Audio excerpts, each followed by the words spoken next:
Hey, what's up, guys, and welcome back to another Real Madrid review.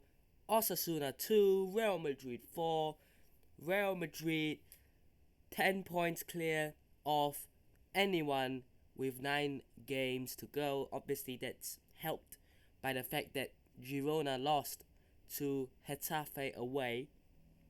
So, massive win and massive boost for the league title, which I do think is wrapped up now. Basically, I mean, 10 points in 9 games. It's about a point every game, and I can't see Real Madrid dropping 10 points in the remaining 9 games. That would be 3 losses and a draw. Yikes! I really can't see, you know, Real Madrid losing 3 games in the next 9, which does include some pretty tough teams. You've got Athletic Club, you've got Mallorca, you've got El Clasico, Real Sociedad. You're looking at a game like Cadiz, Alaves should be winnable. You've got Granada, you've got Villarreal, and you've got Real Betis that should be winnable. So these home games, and then obviously some couple of tougher away games, but it should be manageable.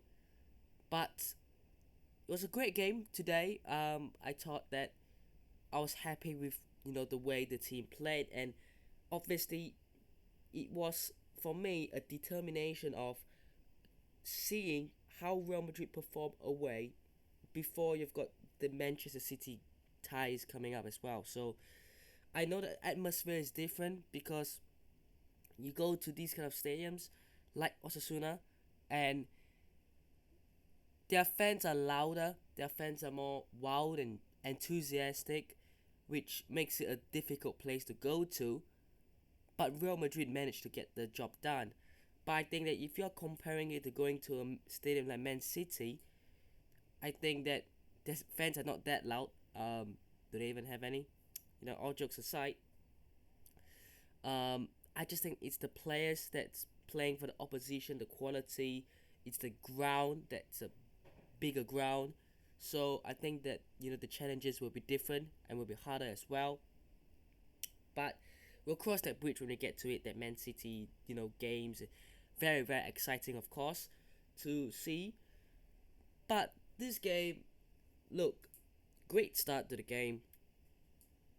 Katana has the ball. Not sure why he didn't make the pass to either of his teammates on his right and on his left. Intercepted by Vinicius Junior, and he's in a 1v1 with Sergio Herrera. You know, tricks the keeper, sends him the wrong way, and scores.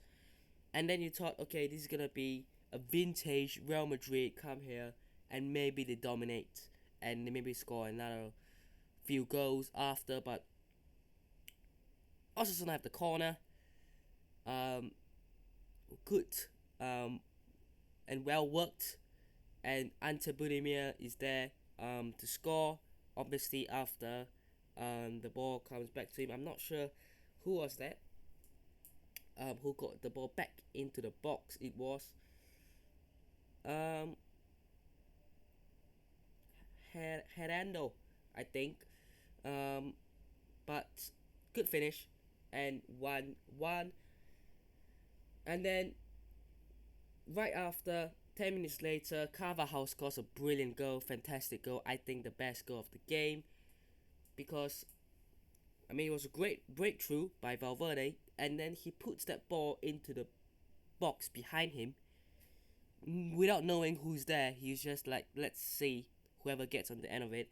Carvajal makes the run there, volley with the outside of the boot, which is beautiful and not easy, and sends it into the corner, and it was 2-1 into half time. Second half comes in, 60th minute in the hour mark. Brahim Diaz, obviously Valverde did the flick on, sends Brahim Diaz through, basically in a 1v1 again, and sends it past Herrera to make it 3-1. And then after 2 minutes, Vinicius Junior runs through, outside of the boot, pass into the back of the net, and it was simple 4-1. And can we just appreciate Fede Valverde, because we don't usually talk a lot about him, but today was a great day for Fede. A hat trick for him of assists, not a hat trick of goals, but a hat trick of assists for him.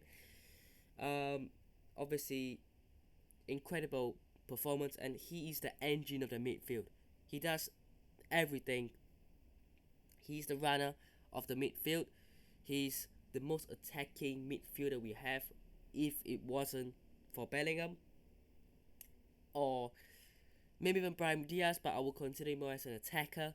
But he's a very box-to-box midfielder. He's one of a kind. You don't really get many players like Fede Valverde, where he's energetic, he's quick. You know, he's an all-round midfielder. So, what's a player? And 90th minute, the cross comes back in for Ike Munoz. Good finish through the legs of Lunin. Probably should have done better for that one, but it's what it is. Really. So let's look at the league table now, because as I said, that is 10 points clear of Girona, that shockingly lost away to Getafe. They have really kind of fallen off in the last couple of weeks slash months, and obviously it's not looking good for them. 3 losses in their last 5 as well, can I just say. But let's have a look at the table, because Barcelona are yet to play,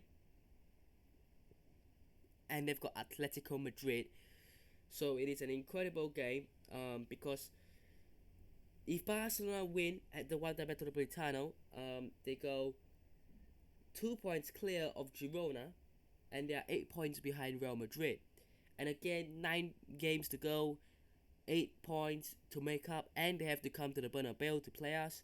It's gonna be a very, very tough job. I just think that the Liga table is wrapped up now.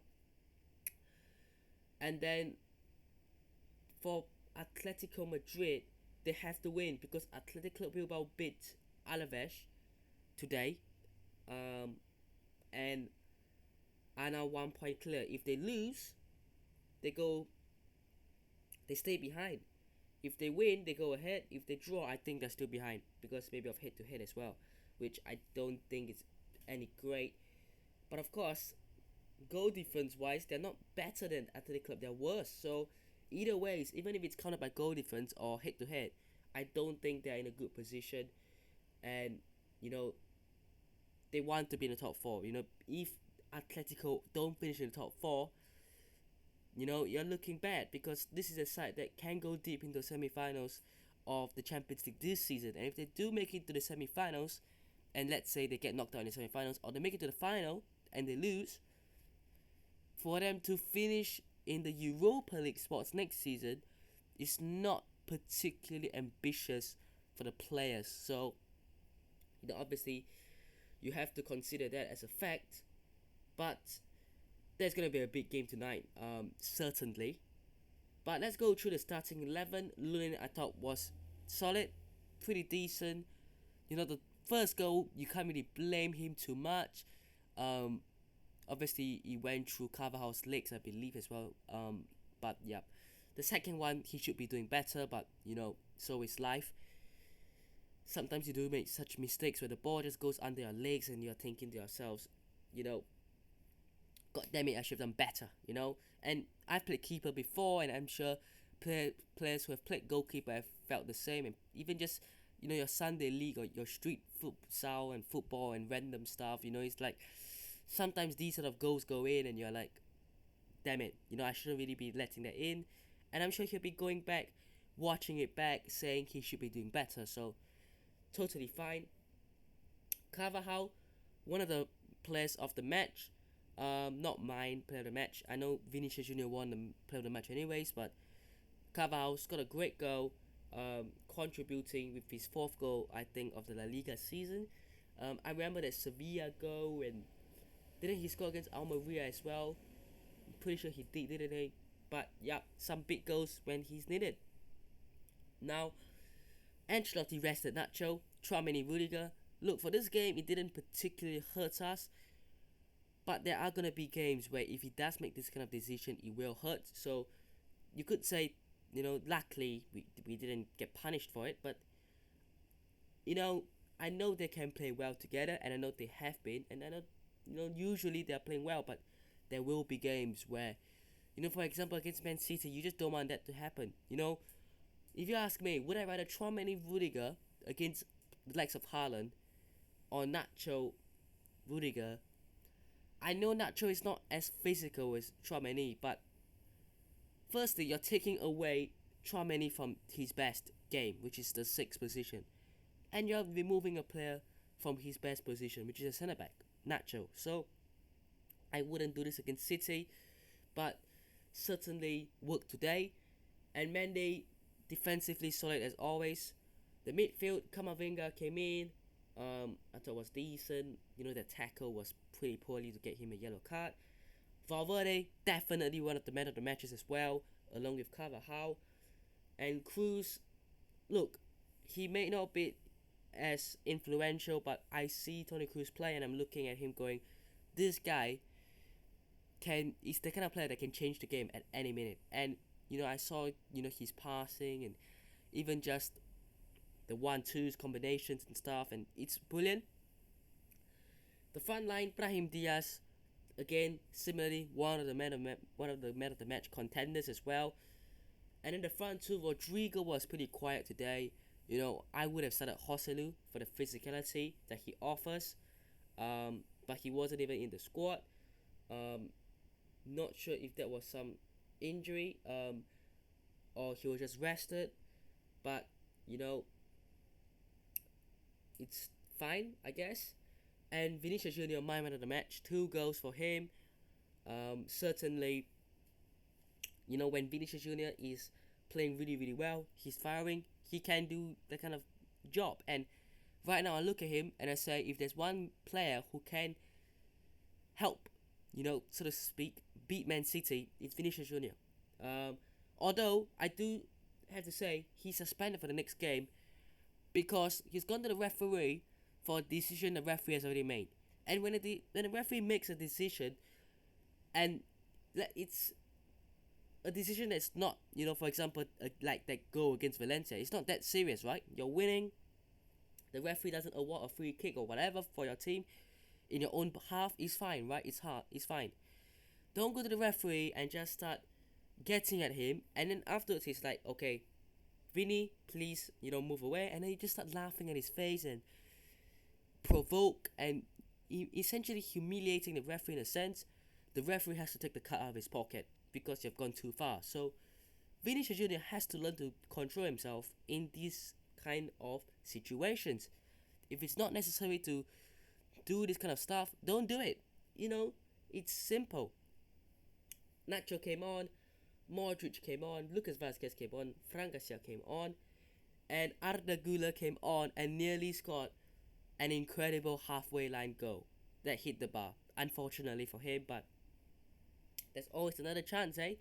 But let me know what your thoughts are down below. Hope you guys have enjoyed today's video. Hit the button if you did, subscribe to the channel on already, and I'll see you guys in the next one. Peace.